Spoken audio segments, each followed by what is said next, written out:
नमस्कार मंडळी, मोरे ताईंच्या रेसिपी चॅनलमध्ये तुमचं स्वागत आहे। आज आपण ब्रेड पकोडे करणार आहे।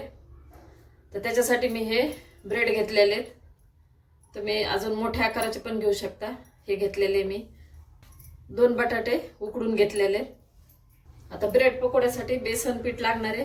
ते आपण जे घरी नेहमी आपण यूज करतो तेच पीठ हे घेतलेले मी 1 वाटी बेसन पीठ घेतलेले। आता बेसन पिठाचं मिश्रण तयार करायचं आपल्याला। त्याच्यासाठी हिरवी मिरची, थोडे जिरे 1 चमचा आणि लसूण हे कुटून घेणार आहे। आणि आपल्याला भाजीत टाकायला कोथिंबीर आणि कढीपत्ता घेतलाय। बटाट्याची सुकी भाजी तर आपण गरम करणार नाही, तिला असंच जे उकडलेले आहेत का त्यालाच असं मॅश करून हे टाकणार आहे मी।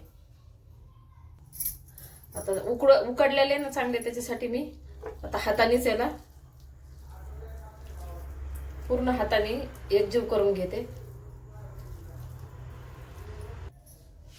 हे बटाटे आपण असे बारीक करून घेतलेले। आता याच्यामध्ये ना आपण हे लाल मिरची पावडर टाकू। तुमच्या तिखट जसं लागतं तसं आवडीनुसार टाका। मी 1 छोटा चमचा टाकलाय तिखट आणि थोडीशी हळद, चवीनुसार मीठ,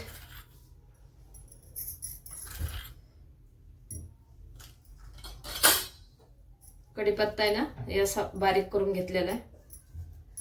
कोथिंबीर कापून घेतली।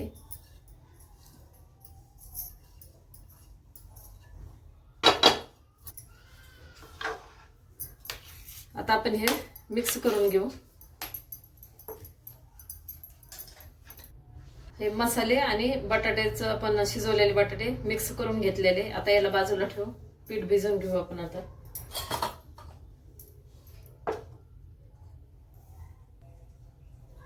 आपण आता बेसन पीठ घेतलेले, हिरवी मिरची, लसूण आणि जिरे कुटलेले हे टाकून घेऊ। आता थोडीशी हळद टाकू, मीठ चवीनुसार, कारण आपण बटाट्याच्या भाजीमध्ये पण मीठ टाकलेले त्यानुसार मीठ टाकायचं। थोडीशी कोथिंबीर,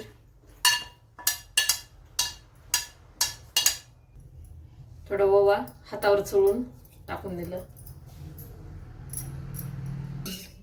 आता आपण थोडंसं पाणी टाकून आधी मिक्स करू आणि परत मग आपल्याला लागल्यावर बघू आपण। जास्त आपल्याला पातळ पण करायचं नाही आणि जास्त घट पण नाही ठेवायचं। थोडं थोडं करून आपण पीठ भिजवून घेऊ। आपण अशा प्रकारे हे बेसन पीठ भिजवून घेतलेले, म्हणजे आपल्या ब्रेडला लागलं पाहिजे असं भिजवायचं। आता पाऊस पण चालू आहे तर थोडे वेगवेगळ्या प्रकारचे भजे पण सर्वांनाच आवडते, त्यानुसार आता मी हे ब्रेड पकोडे करायला लागले। आता आपण हे ब्रेड घेतलेले, ब्रेडला ना भाजी लावून घेऊ।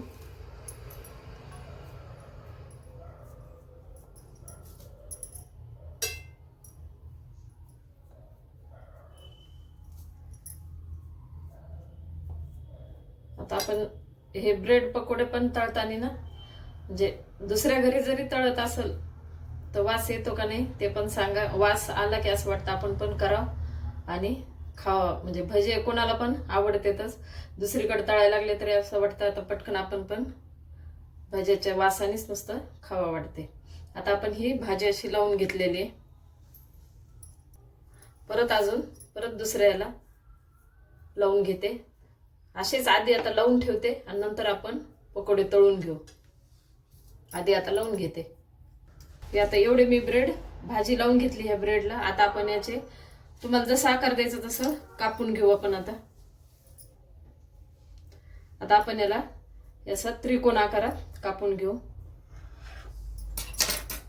आणि असं छान आकार देऊन कापून घ्यायचा। आता राहिलेले मी असेच कापून घेते। हे पूर्ण ब्रेड मी असे त्रिकोणी आकारात कापून घेतलेले। आता आपण तळून घेऊ। आपण आता तेल गरम करायला ठेवलं होतं, तेल गरम झालेलं आहे आणि आता आपण हे मिश्रणमध्ये आपला ब्रेड पकोडा तयार करू आणि तेलामध्ये सोडू। छान त्याला पूर्ण बेसन पीठ असं जास्त पण लावायचं नाही कारण जास्त लावलं ना तर तोटरा बसतो. असं कमी याच्यामध्ये. आणि तेल अंगार उडन अशा म्हणजे उडू नाही तर थोडंसं जपून टाका. किती 1-2 जे बसेल तेवढे. मी आता एकच टाकला. एकालाच तळून घेते छान. खालची बाजू मस्त तळालेली. मी आता पलटी मारून आता ही वरची बाजू पण अशीच तळून घेते. आता आपण हे तळून काढून घेतलंय मी. पहा छान कलर आलेला आहे आणि एकदम मस्त पूर्ण ठिकाणी असं बेसन पीठ लागलेलं हे पहा छान तळलेलं आहे. आता असेच राहिलेले मी तळून घेते. आपले ब्रेड पकोडे तळून झालेले. तुम्हाला मी एक कापून पण दाखवते. गरमागरम ब्रेड पकोडे अशा प्रकारे आपले ब्रेड पकोडे तयार आहे. एकदा नक्की ट्राय करा आणि कमेंटमध्ये कळवा.